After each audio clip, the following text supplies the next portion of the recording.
All right, hello. First edition of Whiskey with Stew.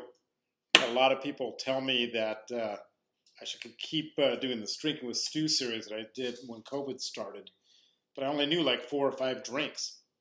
And then I got this whole reputation that I was this big mixologist. Literally had people programming at the synagogue asking me to come up with drink recipes to keep people busy on the weekends because people need to down a few. But I don't, I don't know anything about mixing drinks except like 4 or 5 drinks, and I make those pretty well. So anyway, I thought it'd be fun to do things that I enjoy, which is whiskey, particularly Scotch whiskey, which is a single malt. Well, it's not a single malt, but the single malt component. So while we might talk about all sorts of subjects of different types of whiskeys, I'm not an expert on any of it, frankly. But I've become kind of I don't even know what the term is these days for a fanboy or whatever of different whiskeys and processes. I don't know. I know more than most, but I know a lot less than a lot of people. So what I say or what I do are really opinions, may not even be actual reality. You can go and check it out yourself. But they're my experiences. So we won't be talking so much about American whiskey, which I enjoy. I know a little bit about. We'll be talking about Scotch whiskey, and there's rules to what makes something Scotch. It helps to be from Scotland. That's just one of the rules. But you can create a Scotch-like whiskey in other countries. So really the only other country, the country outside of Scotland, which is really known for a good Scotch-type whiskey, is Japan. There's others as well, but Japan's kind of the big one. I don't know a whole lot about Japanese whiskey. I don't want to know a whole lot about Japanese whiskey. I'm too focused on other areas. And when I talk about Scotch whiskey, I'm not talking about the blended. So a lot of people say they like Scotch. Those are typically blended drinks. So they talk about the Johnny Walkers. Almost all those are a blend. We'll talk about what a blend is on another episode.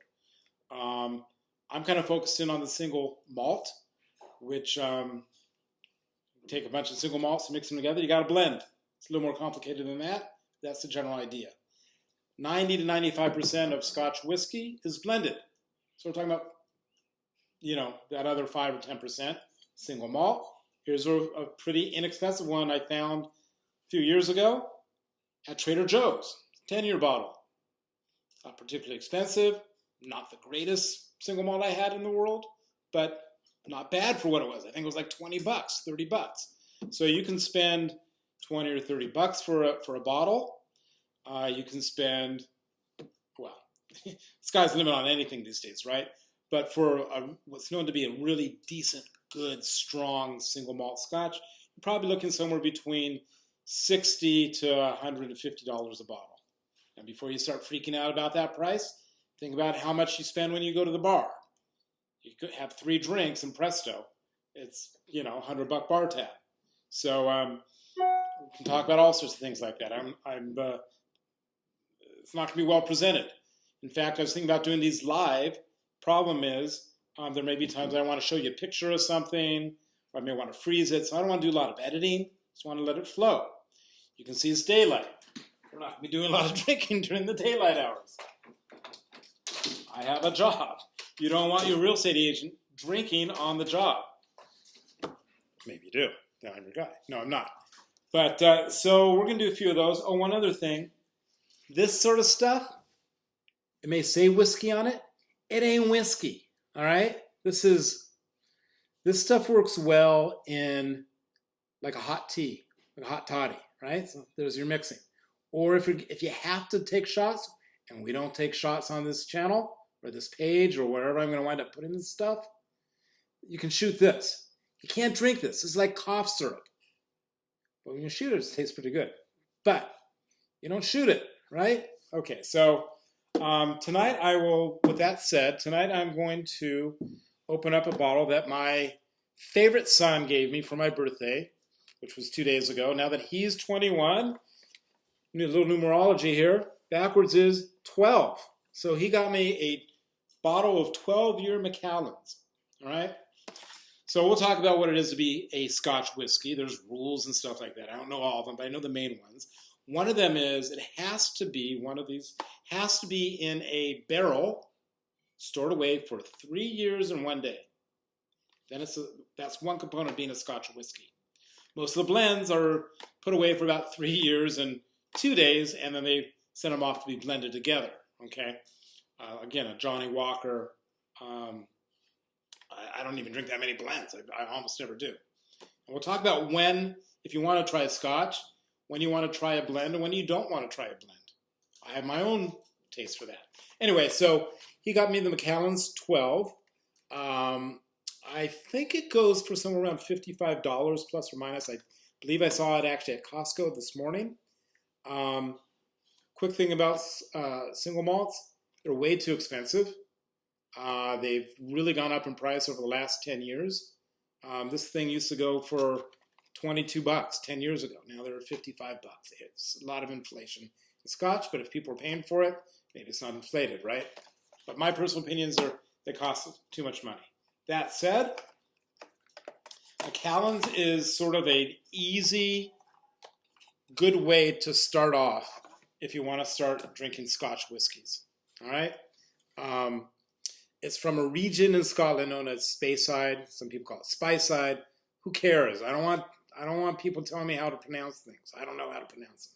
Have an idea? Whatever. So this was in a double cask. We'll talk about the casking process in other videos. It's kind of pretty. Let's see if I can get some light on here, some background. Nice, right? Nice color. Look at that color. Very nice. And they tend to come from a lot of, having been put into barrels that are sherry based. So they used to contain sherry. They process those barrels. I think that's a good thing to talk about another time as well. They take on some of the coloring. They're not really supposed to take on the flavor of the sherry, but sometimes they kind of do a little bit too, so that needs to be explored. So I'm going to have that tonight, and I'm probably going to have, let's see here, I'm probably going to have a cup this size, probably have about this much. No. Probably going to have about like this much. Shot is, who knows. They say it's 1 ounce, 2 ounces. Consider it 2 ounces, right? I'll probably have about an ounce of that, and I'll probably have an ounce of another one. So I'll have a half of one, half of another, enjoy for the evening, sip. We'll talk about that process. We're not going to water this down. There's some rules, okay? We're not watering this down. We may put a little water in now and again. We'll talk about that. And we're not going to make it a snow cone. If you're one of those people that loves to put ice in your drink, single malt drinks, forget about it, okay? You can do it for the lower end single malts, that's fine. Might as well just get a blend. Just get a nice Johnny Walker Black, get a Johnny Walker Red, you can use one of these single malts, okay, from Trader Joe's, a 10 year. That's what the 10 means. But you do not, they always say, should you cool down, should you put ice cubes in, should you warm it up? And then there's always the people that say, do whatever you want. No, we have an opinion here on Whiskey with Stu, and that opinion is you don't want cold whiskey. I've tested this out. I've been on tests. It suppresses the flavor, okay? So we're not going to ice this down. We may put a couple drops of water in it to sort of open up some of those oils and let it expand a little bit. But no, we're not icing our drinks. We're not watering our drinks, okay? We're enjoying the drinks. And so I created a page, just did it about an hour ago. I'm not sure how it's going to work. I don't know if anybody even cares about this stuff. That'd be fun to do.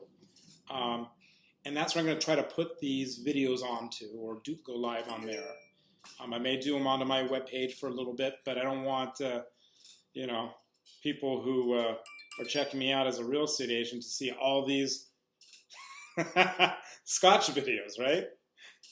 What's this guy really like? So these are for my friends who already know what I'm really like. And that's kind of it. So it looks like we're hitting the 10-minute mark. That's the intro video. Not trying to touch them and or edit them, and just let them go. And it'd be fun to do live, but you can see it stopping and starting and people doing stuff. So I'm going to post this now, and I don't know how often I'll do them. There's lots of subjects to talk about, questions to answer. My answers are not the right answers. They're, again, opinions. And I'd like to hear from you guys and suggestions of what your thoughts are. And we'll talk to you soon.